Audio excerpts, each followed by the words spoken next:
نحمده ونصلي على رسوله الكريم اما بعد فاعوذ بالله من الشیطان الرجیم بسم الله الرحمن الرحیم. په مخکې سبق کې ویلي وو چې د آخرت په ورځ باندې د ایمان راوړل درې معنی دي. یو په د مرګ نه وروسته پر ژوندي کېدل باندې ایمان، دویم په جزا په حساب باندې ایمان، دریم چې دی په جنت او په دوزخ باندې ایمان. په مخکې دوه شیونه تفصیلي ذکر کړي وو، اوس د دریم قسم چې دی په جنت او په دوزخ باندې ایمان راوړل، دا هم د قیامت په ورځ د ایمان راوړل یو جز دی. نو په جنت او په دوزخ باندې ایمان راوړل هم لازم دي. جنت او دوزخ دوه داسې ځایونه دي چې انسان به خامخا دغه ته ورځي او دا به د انسان ابدي استوګنځای وي، همیشه به په دې ځای کې ویسي. یو مسلمان چې جنت ته لاړ شي هغه په جنت کې همیشه اوسیږي، او یو کافر چې کفر یې کړی وي هغه چې دوزخ ته لاړ شي همیشه به په دوزخ کې اوسیږي. هغه مسلمان چې جنت ته تللی دی خپل نیک اعمال په واسطه باندې الله جل جلاله او رضا دی الله جل جلاله په امر او خپل نیک اعمال په واسطه باندې، او هغه کافر چې جهنم ته تللی دی هغه په جهنم کې همیشه اوسیږي.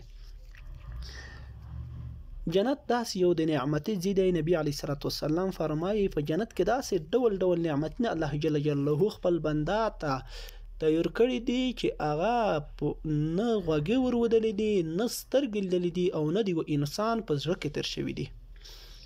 سترګې خو ځکه نه دي لیدلې چې تر اوسه پورې انسان د مرګ نه وروسته انسان دغه ژوندي سترګې ځکه نه دي لیدلې چې هغه د مرګ نه وروسته دي، او غوږې ځکه نه دي ورودلې چې غوږې باندې به هغه څوک به وروي چې یو څوک یې ورته ویي، او داسې څوک نشته چې هغه لیدلې وي. او په زړه کې ځکه نه دي تېر شوي چې په زړه کې یو داسې شی تېرېږي چې هغه یا سترګې لیدلی وي او یا په غوږې ورودلی شوي وي. په زړه کې هغه شي تصور نه رسي چې هغه سترګې نه وي لیدلی یا غوږې نه وي ورودلی. نو داسې لوی لوی نعمتونه په جنت کې تور شوي دي، او همدارقم په جهنم کې لوی لوی عذابونه د کفار د پوره تور شوي دي، او د هغې خلکو د پوره چې الله جل جلاله نافرماني کړې وي. جنت چې دی چې یو وارې څوک جنت ته لاړ نو دا به همیشه په جنت کې بیا به د جنت نه نوځي. اما جهنمیون چې جهنم ته لاړ شي د هغې کې بیا ډېرې طبقې دي. په جنت کې طبقې چې دي هغه د نیک اعمالو په پرتله دي. نیک اعمال چې د څومره ډېر کړي وي نو دومره د اوچتې مرتبې وي، څومره چې د بد اعمال نیک اعمال کم کړي وي دومره د ټیټې مرتبې وي. او جهنم کې هم درجې دي د بد اعمالو په پرتله. خو لیکن کوم چې کفار وي د خدای جل جلاله نه منکر وي مشرکین دي هغه به همیشه په جهنم کې وي، او کوم چې دی مسلمانان خو لیکن ګناهګور دي هغه به جهنم ته ځي، خو لیکن د خپل بد کړو سزا به تروي د هغې نه وروسته به بیا هم د جهنم نه یوه ورځ راویستلی کېږي، یوه ورځ به خامخا د جهنم نه راویستلی کېږي. څوک د شهیدانو په شفاعت سره، څوک د رسول الله صلی الله علیه وسلم په شفاعت سره، څوک د قرآن کریم په شفاعت سره، حتی څوک د الله جل جلاله په خپله مهربانۍ سره به د جهنم نه راویستلی کېږي، تر دې پوره چې هغه څوک په جهنم کې تل پاتې شي چې هغه سوچه کافر دی، او چا چې مسلمان دی د چا په زړه کې چې ذره د ایمان وي هغه به هم اخري د جهنم نه راویستلی کېږي. نو په ورځ د آخرت باندې د ایمان راوړل درې معنی وي. په دریمه معنی په جنت او دوزخ باندې ایمان. همدارقم په د جنت د قیامت په ورځ باندې د ایمان راوړل هغه حالات چې د قیامت په ورځ یا د مرګ نه وروسته پیښیږي په هغې باندې ایمان راوړل هم د آخرت په ورځ د ایمان راوړل معنا ده، چې د مرګ نه وروسته څه پیښیږي په هغې هر څه باندې باید موږ ایمان راوړو. کوم چې تفصیلا درته ذکر شوي دي هغه باید تفصیلا ایمان راوړو، او کوم حالات چې اجمالا ذکر شوي په هغې باندې باید اجمالا ایمان راوړو. د دغې د آخرت د ورځې سره تړلي چې د مرګ نه وروسته څه امور پیښیږي هغه ټول د آخرت په ورځ کې بدلی کېږي. لکه مثلا د قبر حالات.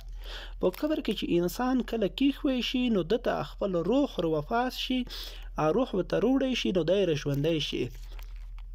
کله چې خلک د هدیرې نه رنګ شي خلک لوړ شي نو دغه انسان بیرته په قبر کې ژوندی شي. نو دته دوه ملایکې، یو نکیر او بل منکر په نوم باندې دوه ملایکې راځي هغه د انسان نه پوښتنه کوي. کله چې د انسان نیک اعمال وي نو د دوی د سولې به نیک ښه صحیح جواب ورکوي، او څوک چې کافر او ګناهګور وي، څوک چې کافر وي هغه به یې چې زه ښه نه یم خبر، او څوک چې منافق وي هغه به یې چې زه نر نه یم خبر، خو خلک به یو څه خبر رسه کړی چې داسې حالت به انسان رسي، نره خبر نه یم. نو کوم چې مسلمان وي هغې که دا پوښتنې بیخي زده نه وي خو چې مسلمان وي نو دغه پوښتنې به الله جل جلاله ده ته ور زده کوي په قول ثابت باندې به الله جل جلاله مؤمن پرګدي نو هغه به د دې سوالې جواب ورکوي. په هغې کې چې دي درې سوالونه نکیر او منکر د هر انسان نه کی. اول د رب په هکله چې رب د څوک دی، نو انسان ته وایي چې من ربک، رب د څوک دی. دویم د دین په اړه چې دین ما دینک، دین د څه دی. او دریم د پیغمبر په هکله ومن نبیک، نبی د څوک دی، پیغمبر د څوک دی. نو هغه کس چې مسلمان وي نو هغه به ورته وایي چې رب مې الله دی، دین مې اسلام دی او پیغمبر مې حضرت محمد صلی الله علیه وسلم دی. اما څوک چې کافر وي او یا منافق وي نو هغه بیا د دغه جواب نشي ورکولای. هغه به بیا مخکې مو خبره وکړه چې کافر چې دی هغه به یې چې موږ نه یو خبر، او منافق چې دی هغه به یې چې خلک یو څه خبره کړې، خلک نه مو رودلي وو چې داسې څه بیر سوی. نو د قبر عذاب او په قبر کې نعمتونه، په دې باندې ایمان هم باید سړی وروړي. په قبر کې هم عذاب شته او هم نعمتونه شته. قبر د کافرونو دپاره عذاب دی او د مسلمانانو دپاره د راحت ځای دی، د آرام ځای دی. قبر کې چې انسان کله مسلمان دغه درې جوابونه حل کړي نو دغه ملایکې به ورنه لوړې شي او دا ملایکې به د انسان ته وایي چې ته ویده شه، نوم کنومة الغروس، داسې ویده شه لکه هغه ناوې چې کله ویده کېږي، هغه ناوې چې په ناز خلک ویده کوي نو ته داسې په ناز باندې ویده شه. او بیا به د انسان ته قبر فراخ شي. حدیث کې راځي چې دا قبر به دومره ورته فراخ شي څومره پوره چې د سترګې نه سر رسیږي. او په دې قبر کې به د جنت باغچې ورته جوړې شي، د جنت باغچې به ورته راخلاصې شي. او هغه کس چې کافر وي منافق وي هغه به دا جوابونه حل نه کړي، نو بیا به دغه ملایکې چې ونه لوړې شي نو دا قبر به داسې پر تنګ شي چې د یوه بله پیښتۍ به داسې یوه تر بله سره وبسي. حدیث کې راځي نبی کریم صلی الله علیه وسلم فرمایي چې کله انسان په قبر کې کېښوی شي نیک اعمال انسان وي د جوابونه حل کړي نو بیا د قبر ورته وایي چې ای انسانه د دنیا په مخ په ټولو خلکو کې محبوب انسان مو ته وي او ته چې یې ټولو کې مو ته خوښ وي او مو دا غوښتل چې کله به ته د خېټې ته د مو ناسته رسئ، خو نن چې ته د مو ناسته راغلی نو د مو ښه سلوک وګوره د تو سره، نو قبر به د دپاره پراخ شي او د جنت باغچې به ورته راخلاصې شي. او هغه څوک چې ګنهګور او ګمراه وي کافر وي هغه به د جهنم د قبر ورته د جهنم یوه باغچه وګرځي، نو د قبر نه به ورته جهنم جوړ شي. نو دا قبر ورته چې انسان په دنیا په مخ مو ته بد انسان ته وي، مو فکر کو چې ته به کله د مو خېټې ته رسئ، نن چې د مو ناسته د مو خېټې ته راغلو نن د مو سزو وګوره، نو د قبر پرې تانګ شي او پښتۍ به یوه تر بله وباسي او دغه سزو کې به دی تر قیامته پورې اوسیږي. نو قبر باندې ایمان راوړل هم د میږ دپاره ضروري دی. او قبر چې دی نبي علیه السلام فرمایي القبر روضة من ریاض الجنة او حفرة من حفرة النار. قبر چې دی دا یوه باغچه د باغچې د جنت نه او یا یوه کنده د کنده د جهنم نه. نو د مرګ نه وروسته چې کوم حالات پیښیږي هغه د آخرت سره تړاو لري. په آخرت باندې ایمان راوړل هم د میږ دپاره ضروري دی.